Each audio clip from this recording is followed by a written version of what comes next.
Hello po, magandang buhay po mga kahabi. Muli po ito si Tandang Barya. Isang makalansing at isang mataginting na pagpapala po sana ang ating makakamtan sa bawat isa sa atin. Saan man tayo naroroon at ano man ang ating mga libangan sa buhay. Okay po mga kahabi, akin lang pong ibabahagi itong aking nakitang barya. Kumbaga pangalawa na po ito, pero yung nauna kong nakita ay pinakawalan ko na rin. At wala naman tayong nakitang dahilan para ito ay ating itago, maliban lang kung gusto mo rin, kahit alam mo pa na ito ay hindi isang lehitimo na error coin, kung saan isa din sa mga hinahunt or kinokolik ng ating mga coin collector ng mga error coin.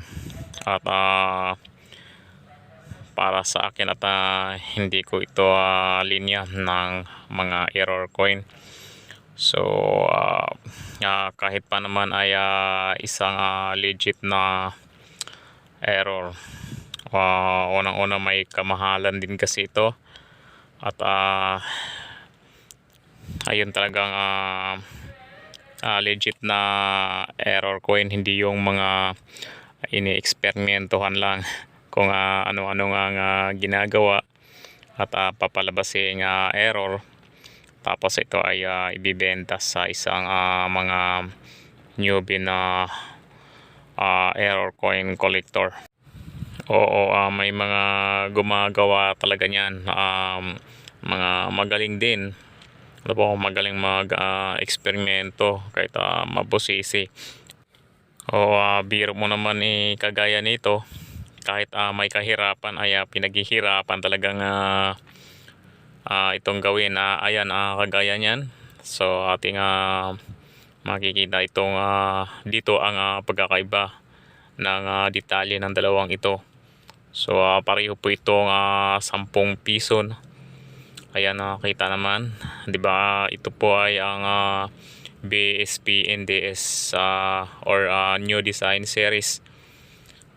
Ang minting year po nito ay year nag-start to nung year 2000 to 2017. At mayroon itong HTF year nito na yun talaga ang totoong may mataas na mga collector's value, dahil ang yun ay hard to find ang ganoong year, yung 2007 at 2009. At hindi biro ang ano nito, hindi biro na ngayon ang halaga noon. Kaso may mga ilang mga mga eksperto na naman so ito ay ina-altered. So ginagaya yung ini-edit yung year 2009 o 2007.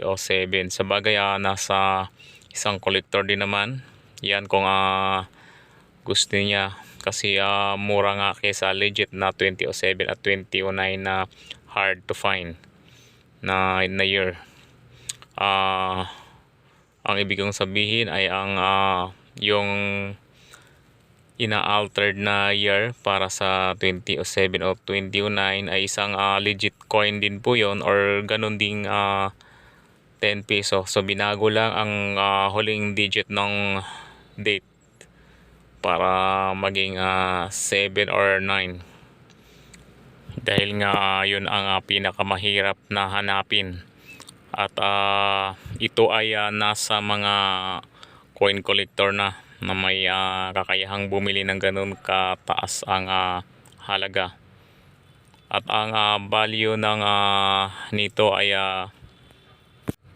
depende rin sa kondisyon ng barya.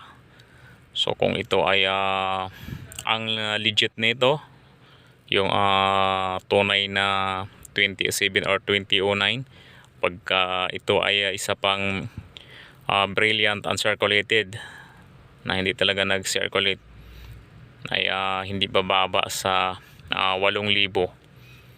Oo, at ang mga medyo circulated nito ay hindi rin bababa sa 4,000. Pero depende pa rin yan sa nagbebenta. Kasi sa totoo lang na overpriced na rin tong iba. Kahit hindi naman mga uncirculated yung coin. At dahil may nangangailangan ring bumili para mabuo yung binubuo niyang 10 peso na NDE series from year 2000 to 2017. At bukod dito sa hard to find, meron dito mga semi hard to find. Yung year mismo ng 2000 at saka year 2014 and 2016. So ang tawag po doon ay semi hard to find, pero hindi naman may makukuha ka pa rin. Gagaya na sa akin ay nakuha ko lang din sa circulation yun. Okay, so pero itong barya na ito ay ating ipinapakita ay fake error ito. Okay, kung ang pag-usapan natin ay yung error. So ito ay ginawa para subukang ibenta o parang scam na rin. Kasi nga ang titirahin naman ito kadalasan ay mga newbie error coin collector, lalo na kung ito ay yung iba kasi naghahanap lang din para maibenta. So hindi na nila nasosorry gaano, hindi rin nila na confirm sa ibang mga collector kung ito ay legit ba. So sa akala nilang may benta rin ng mahal, so maaring may bumili din.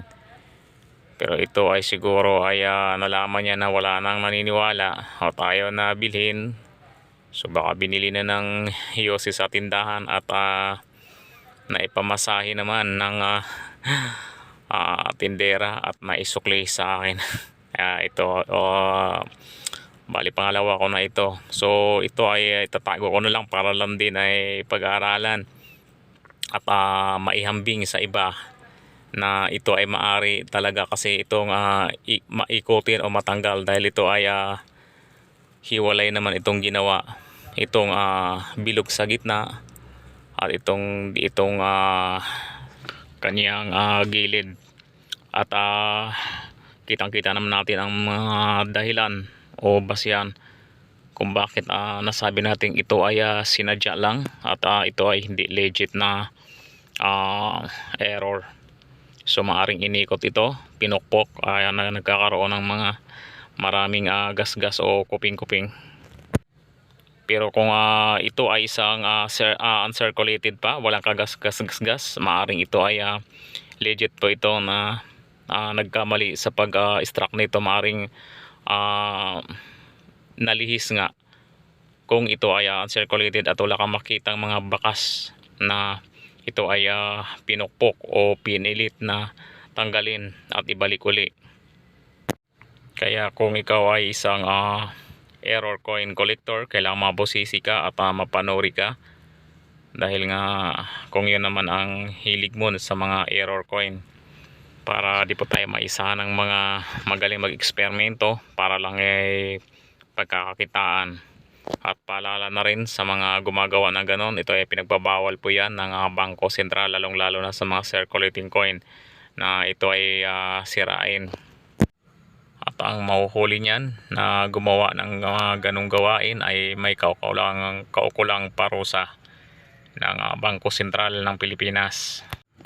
Kaya wag pong gumawa ng labag sa batas para lang sa sariling interest. At yun ay isang panluloko na rin. So yun lang po mga kabarya, mga kahabi. Maraming salamat po sa inyong panonood. At sana po sa mga bago po sa aking munting channel na ito, sana po paki-like po ninyo at paki-subscribe na rin po. At gagabayan po tayo ng Panginoong Diyos.